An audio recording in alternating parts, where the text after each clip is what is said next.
আসসালামু আলাইকুম ওরহমতুল্লাহি ওবরাকাত।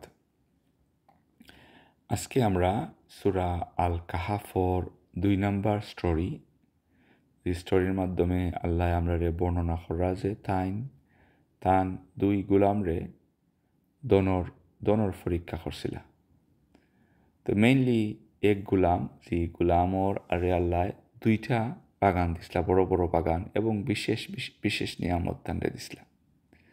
আল্লাহ এই ঘটনাটা এই সূরার মাঝে বর্ণনা করছেন, কারণ আমরা জানি এর আগে আমরা সূরা আল কাহাফর প্রথম স্টোরিটা শেখার চেষ্টা করছি। স্টোরির মাঝে আল্লাহ বর্ণনা করছেন যে আসহাবুল কাফ গুহাবাসী হলতরে আল্লাহ কিভাবে ইমানের পরীক্ষা নিসলা এবং তারার জনপদরে কিলাহান ইমানের পরীক্ষা নিসলা। তো মূল উদ্দেশ্য আমরা স্টোরি হওয়া নাই, মূল উদ্দেশ্য যাতে আমরা এটার থেকে শিক্ষা নিতাম পারি এবং আল্লাহ যখন আমরা ইমানের পরীক্ষা নেই তখন আমরা যাতে এই স্টোরিটার থেকে শিক্ষা নিয়ে লাভবান হইতাম পারি। তো ইমানের পরীক্ষা কিন্তু প্রত্যেক বিশ্বাসী হলতো লাগি আল্লাহ নিবা। এর বাদে আমরা জীবনে যে আর একটা পরীক্ষা যেটা হলরে আল্লাহ করবা, যে দনের পরীক্ষা। কেউরে আল্লাহ দন দিয়া পরীক্ষা করেন, কেউরে খুব লিমিটেড খুব স্বল্প দিয়া তারে পরীক্ষা করেন, কেউরে বেশি দিয়া নেনগি নিয়াও পরীক্ষা করেন। তো আল্লাহ এই যে দনের পরীক্ষা, এই পরীক্ষাটা হওয়ার উদ্দেশ্য হলো যাতে আমরা এটার থেকেও শিক্ষা নিতাম পারি। তো এই স্টোরিটা আরম্ভ হয়েছে ৩২ নম্বর আয়াত থাকি। তো আমরা আস্তে আস্তে স্টোরির আয়াতগুলা ফরিয়া এর থাকি বোঝার চেষ্টা করবো, যাতে আমরা জীবনও অ্যাপ্লাই করতাম পারি এবং আমরা নিজের জীবনও এর থাকি লাভবান হইতাম পারি। তো ৩২ নম্বর আয়াত, আউযু বিল্লাহি মিনাশ শাইতানির রাজিম, বিসমিল্লাহির রহমানির রহিম। واضرب لهم مثل الرجلين جعلنا لأحدهما جنتين من أعناب وحففناهما بنخل وجعلنا بينهما زرعا।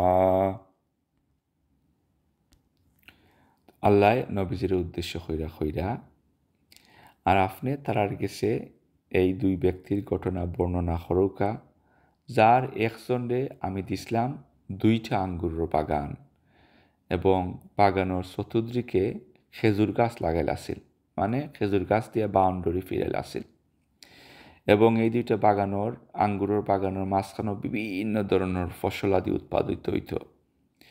এর মানে এই বেচারা খুব ধনী আসলা, কারণ আজকালকার দিনেও আমরা জানি যারা বিলিয়নিয়ার, যারা বিশাল ধনী, তারার বিনিয়ার থাকে, আঙ্গুরের বাগান থাকে।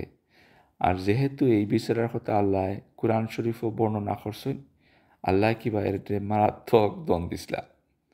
তো দেখি আমরা এই সম্বন্ধে আল্লাহ কিতা হয়নি কুরআন শরীফের এই ঘটনাটার মাধ্যমে। এর বাদর আয়াত ৩৩ নম্বর আয়াত আল্লাহ হইন, কিলতাল জান্নাতাইনি আতাত উকুলাহা ওয়ালাম তাজলিম মিনহু শাইয়া ওয়াফাজ্জারনা খিলালাহুমা নাহারা। আল্লাহ কইন ২ বাগানটাই প্রচুর পরিমাণে উন্নত মানের ফল দিত এবং আল্লাহ ২ বাগানের মাঝখান দিয়া নদী প্রবাহিত করছিল, যাতে তার কোনো সময় পানির অভাব হয় না। ৩৪ নম্বর আয়াত আল্লাহ কইন, ওয়াকানা লাহু সামারু ফাকালা লিসাহিবিহি ওয়া হুয়া ইউহাউইরুহু আনা আকসারু মিনকা মালাও ওয়া আ'আজ্জা নাফারা। ধান বাগানটা কি প্রচুর পরিমাণে ফসলাদি উৎপাদিত হইত এবং প্রচণ্ড ধন সম্পদের মালিক হওয়ার ফলে তান কিতা হইল, তার মনের মাঝে অহংকার জন্মিল। তাইন প্রতিবেশী বন্ধুরে কথা প্রসঙ্গে হইলা, আমি তো ধন সম্পদে তোমার থাকি বহুত আগাইয়া এবং জনবলেও তোমার থাকি শক্তিশালী। কারণ হয়তো তান বাচ্চা কাচ্চা চাকর নখর তাই প্রতিবেশী মানুষ যান অত বড় বাগান নাই, তার তাকি খুব বেশি আসিল। 35 নম্বর আয়াত আল্লাহ কইন وَدَخَلَ جَنَّتَهُ وَهُوَ ظَالِمٌ لِنَفْسِهِ قَالَ مَا أَظُنُّ أَن تَبِيدَ هَٰذِهِ أَبَدًا। আর আল্লাহ কইন এইভাবে তাই নিজের প্রতি জুলুম করিয়া তাই বাগানের মাঝে প্রবেশ করলা, আর অহংকার করিয়া কইলা যে আমি মনে করি না এইটা কোনো সময় ধ্বংস হইব। এর মানে তাই আল্লাহর দয়ার কথা বলি গেছেন এবং মনে করছেন যে এই ধন সম্পদ চিরস্থায়ী। তো আমরা এই জিনিসটা সম্বন্ধে খেয়াল করতাম, আমরারও যখন কোনো ধন সম্পদ আল্লাহ দেন তখন আল্লাহর নিয়ামতের কথা কোনো সময়ই বলতাম না, কারণ অনেক সময় আমরা সেই অবস্থা হয় আমরা মনে করি যে আমি তো আমার নিজের হাতে এইসব খামাইছি, আল্লাহর ইনার মাঝে কোনো কৃতিত্ব নাই, অথচ আমরা ভুলি যাই আমরা হইতে কি আইছি আর এই ধন সম্পদটা হইতে কি আইল। তো বাদে আল্লাহ এই কথাগুলো আল্লাহ আমরা আবার মনে করাইয়া দিবা। তো দেখি এর বাদে আল্লাহ 36 নম্বর আয়াত কিতা হইন। এর বাদে তেন হইন ওয়ামা আযুন্নু সাআতা কাইমা ওয়ালা ইররুদি'তু ইলা রাব্বি লা আখিযান্না খাইরাম মিনহা মুনকালাবা। আর তাই হইন আর আমি মনে করি না যে কিয়ামত হইব, তাই নিজের সম্পদ পাইয়া মনে করি না যে কিয়ামত হইব, তাই মরসন এটাই পারমানেন্ট। আর যদি কিয়ামত সংগঠিত হয়ও তাইলে অবশ্যই আমি এর তাকি পালা প্রতিদান পাইম।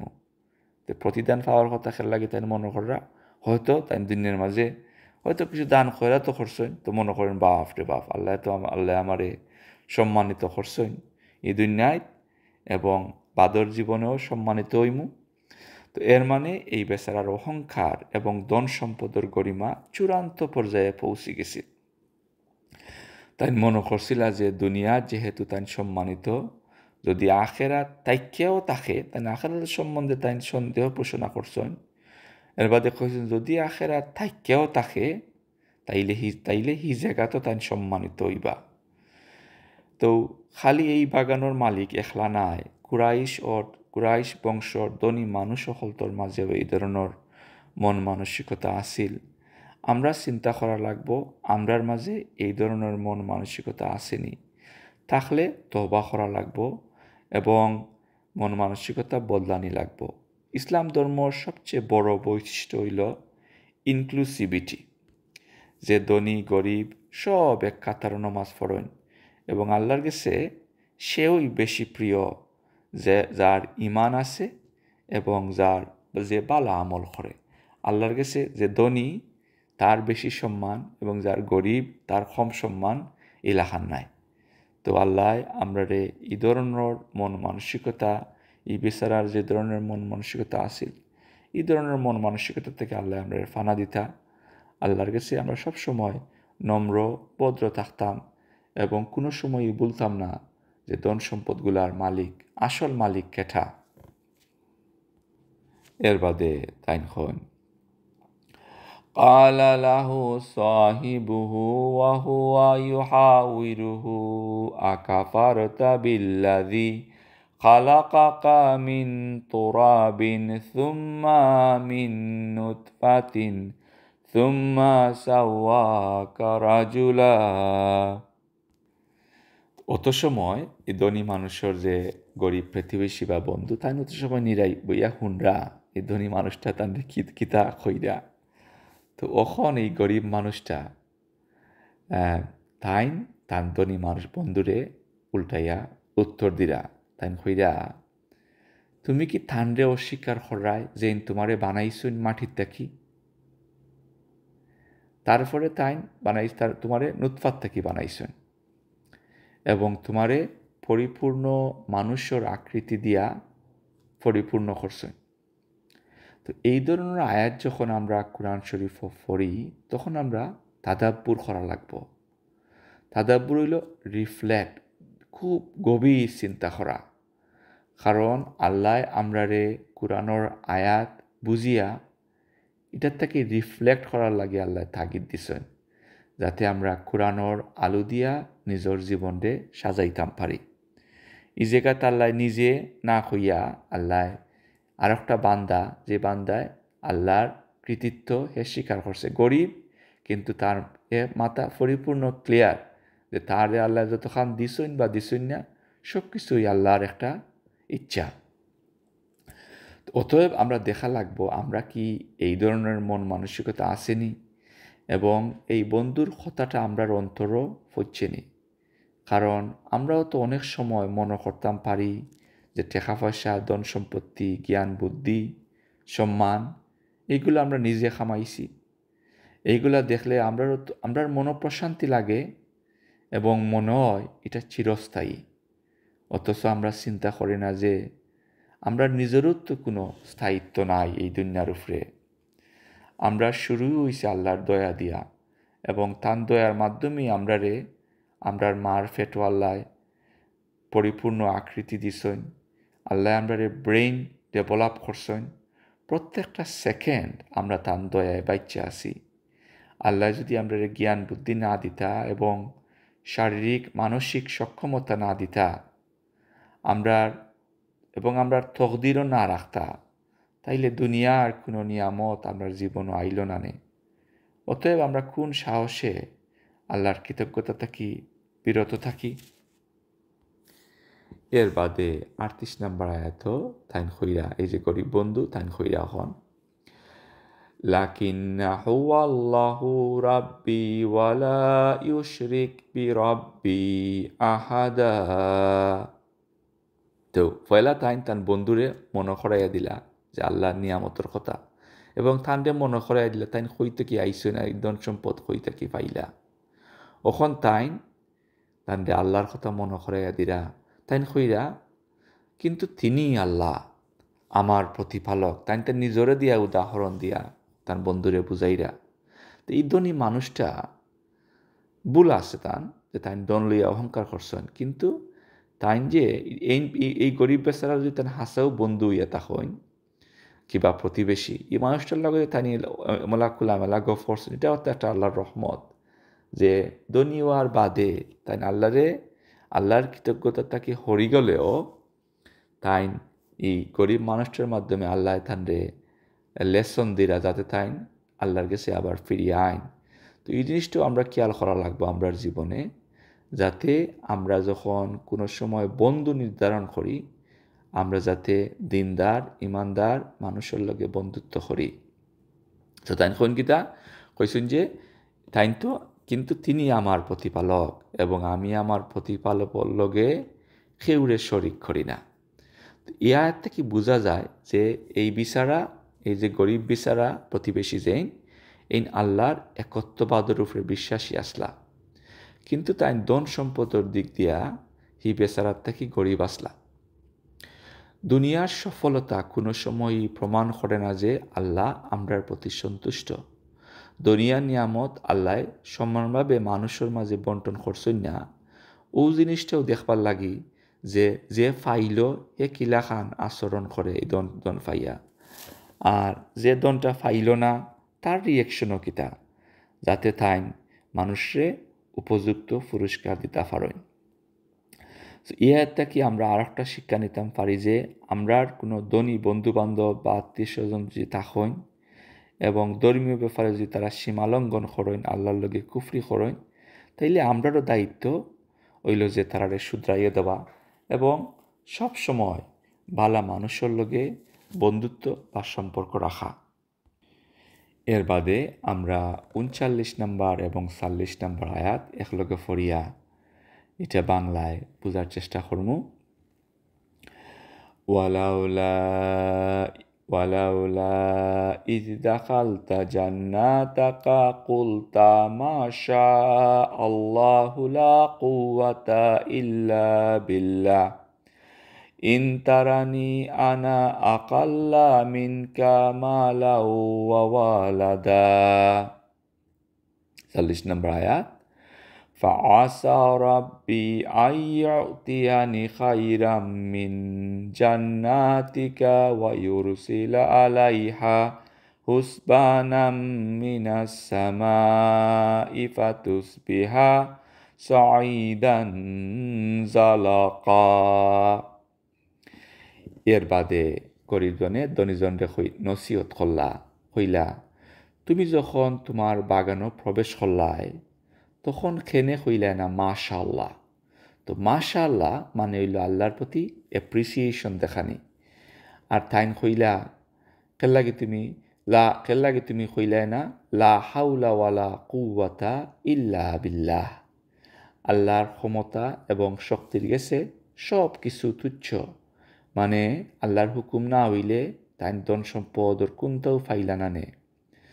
তো বন্ধুরে এই কথাটা হইয়া তাই নিজের সম্বন্ধে হইলা, নিজের অবস্থা সম্বন্ধে হইলা যদি তুমি দেখো যে আমি ধন এবং জনে তোমার থাকি কম, তবে আমি আশা করি যে আমার রব আমারে তোমার বাগান থাকি আরও কিছু উত্তম কিছু দান করবা, এবং এমনও যে হইতে পারে আসমান থাকি কোনো বিপদ আইয়া তোমার সব ফসলাদি এবং ফলমূল জ্বলিয়া সারখার হয়ে যেতে পারে। তো ইয়া কি আল্লাহ আমরার গেছে কোরআনের মাধ্যমে বর্ণনা করার মূল উদ্দেশ্য হইল আমরা যাতে এর থাকি শিক্ষা নেই, নিয়ামতর লাগি যাতে সবসময় আমরা আল্লাহর প্রতি কৃতজ্ঞ থাকি। কারণ আমরা জানি যে কৃতজ্ঞ থাকলে আল্লাহ নিয়ামত বাড়াইয়া দেন, এবং কোনো অবস্থায় যাতে আমরা ধন সম্পদর লাগি অহংকার করি না। কারণ আমরা জানি যে অহংকার পতনের মূল। 41 নম্বর তো আল্লাহ কইন আও ইউসবিহা মাউহা গাওরা ফালান তাস্তাতিআ লাহু তালাবা। তো আগর আয়াত এই গরিব প্রতিবেশী কইছেন যে আল্লাহর গজব আসমান থেকে আইতে পারে, আয়াতান ধন সম্পদ নষ্ট হয়ে যেতে পারে।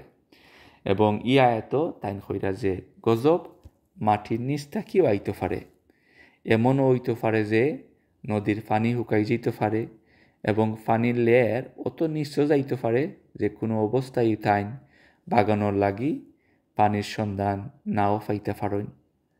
সো ই আয়াতর মাধ্যমে আল্লাহ আমরা মনে করাইয়া দিরা যে আল্লাহর গজব উপর থেকেও আইতে পারে এবং নিচ থেকেও আইতে পারে।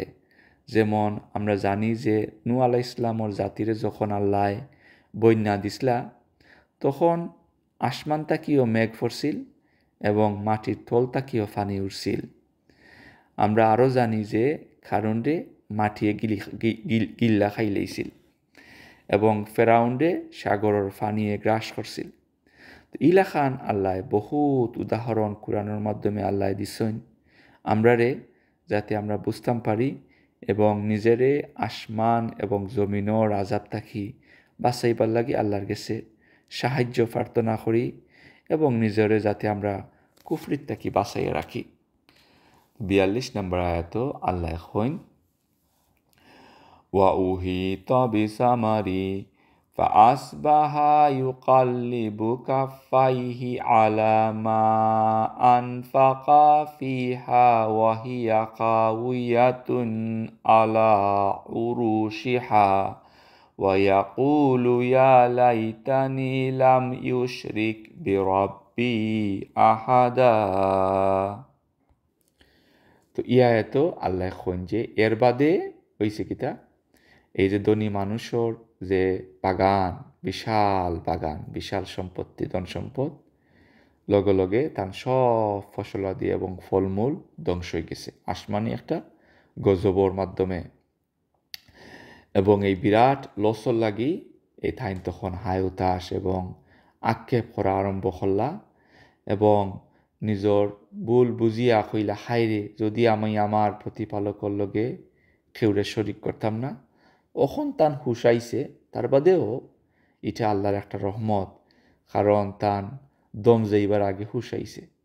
যদি ইলা বহুত মানুষ আছে, যেমন আমরা জানি যে ফেরাউন একবারে দম যখন তার একবারে মুখ গলার সামনে আইছে তখন তার হুশ আইছিল, তখন টু লেট।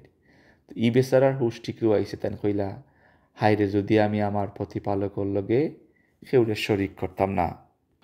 তো 33 নম্বর আয়াত আল্লাহ কইন ওয়ালাম তাকুল্লাহু ফিয়াতু ইয়ানসুরুনাহু মিন দুনিল্লাহি ওয়া মা কানা মুনতাসিরা।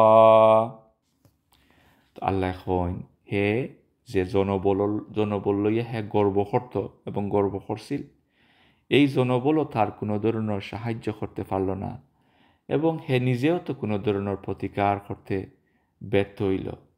তো আল্লাহ ইনুর মাঝে আমরা রিমাইন্ডার দিরা, কারণ অনেক সময় আমরা মনে করি আমরা অত অহংকার করি ব্যক্তিগতভাবে, সমাজগতভাবে এবং অনেক সময় জাতিগতভাবে আমরা অহংকার করি যে আমরা অত বড় একটা নেশন, অত ধনী নেশন, আমরা তো দুনিয়া সবর উপরে, কেউ আমরা লগে লাগিয়াও পারত নাই। কিন্তু আল্লাহ এই আয়াতের মাধ্যমে আল্লাহ বুঝাইয়া দিরা যে যখন আল্লাহর গজব আইব তখন দুনিয়ার এমন কোনো শক্তি নাই যে শক্তিয়ে তারে বাঁচাইতে পারব। এর থাকি আমরা শিক্ষা নেওয়া লাগবো, কারণ প্রত্যেকটা আয়াত থাকি আমরা বহু ধরনের লেসন আছে। তো সময় স্বল্পতার লাগি সব কিছু এর বেশি হইতাম পারলাম না।